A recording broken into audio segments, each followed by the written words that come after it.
Bucket's cold.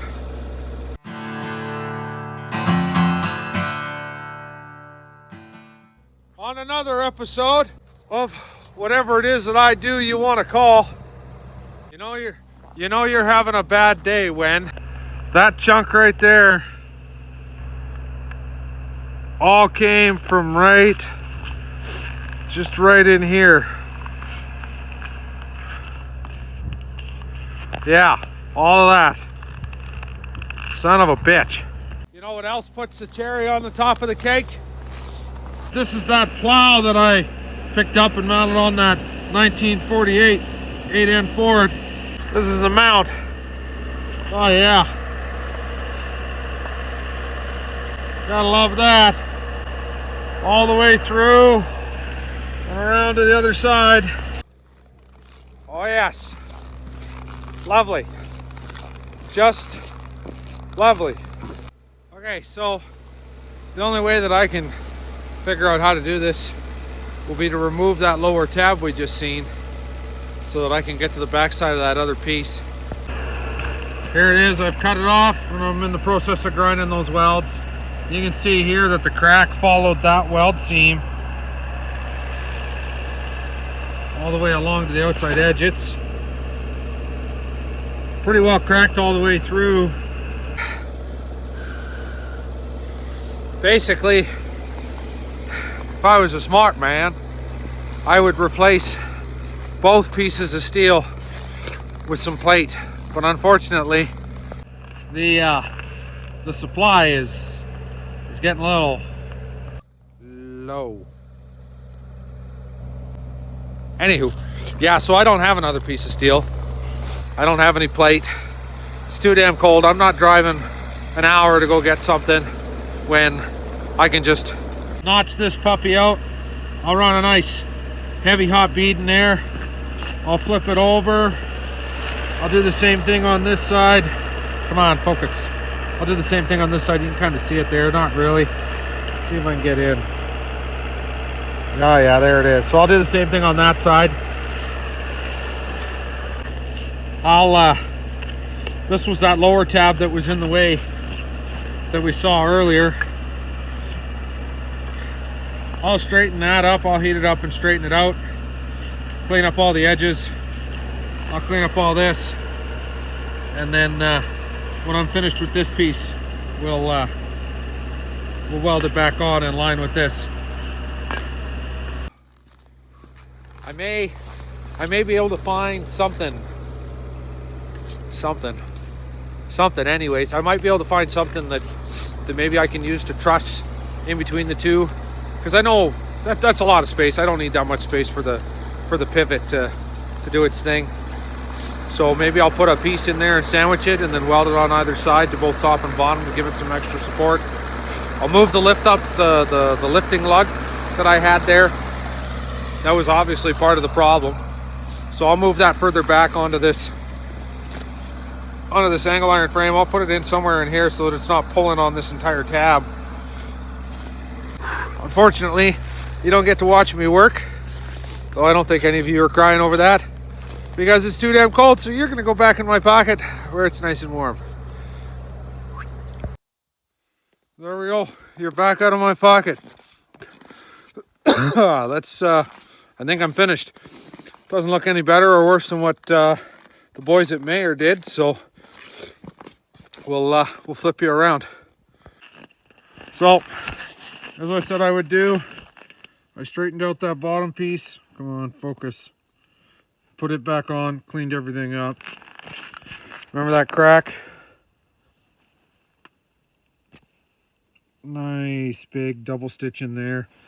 Triple passed it, grooved out both sides. And then I found a piece of rectangular tubing, 1/4 inch. It was 4 by whatever. Cut a chunk out of that to make a truss. I can't get any closer than that without breaking out the torch, because this piece has to go on. You know, and that's the pivot for the plow. But like I said, trussed it, both sides are taken care of. We threw, this is a lifting lug that somebody else put on this unit before I got it.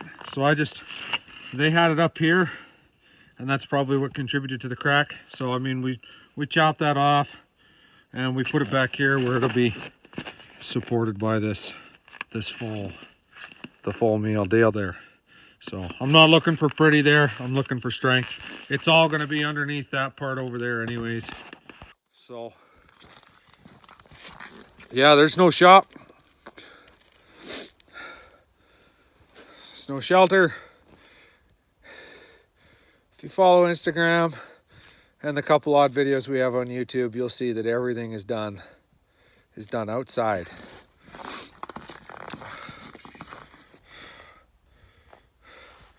I think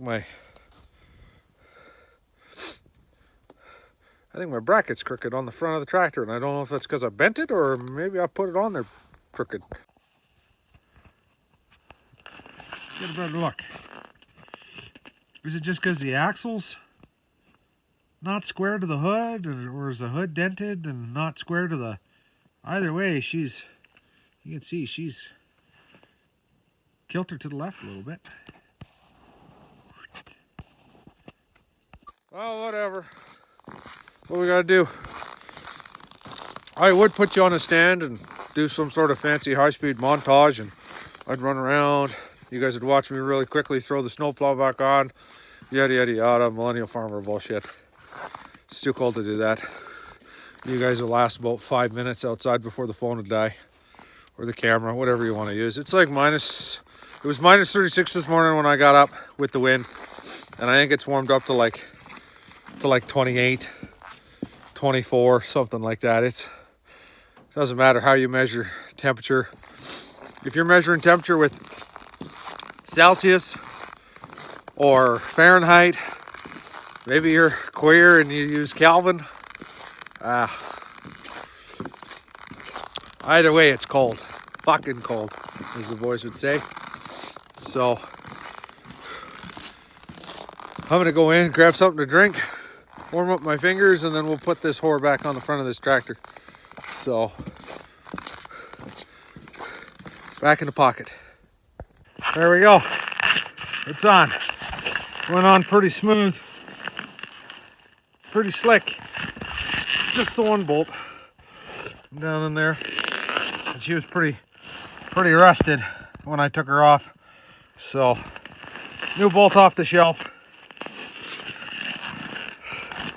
Now we gotta bring that puppy back over to here, and we'll put it back on.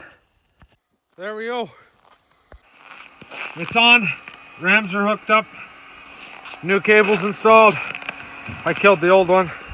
That's it over there in the scrap bin. Yeah, I was pushing snow and the blade popped up onto a bank, and then the cable slipped off of here, even though I've got this tensioner here. And yeah, she just rode a couple times across here and slicey dicey. Done deal. Banana peel. So, because it took so long, everything's cold. Gotta plug it in, throw a charger on it, and we'll see if we can't wrap this up tomorrow. Until next time.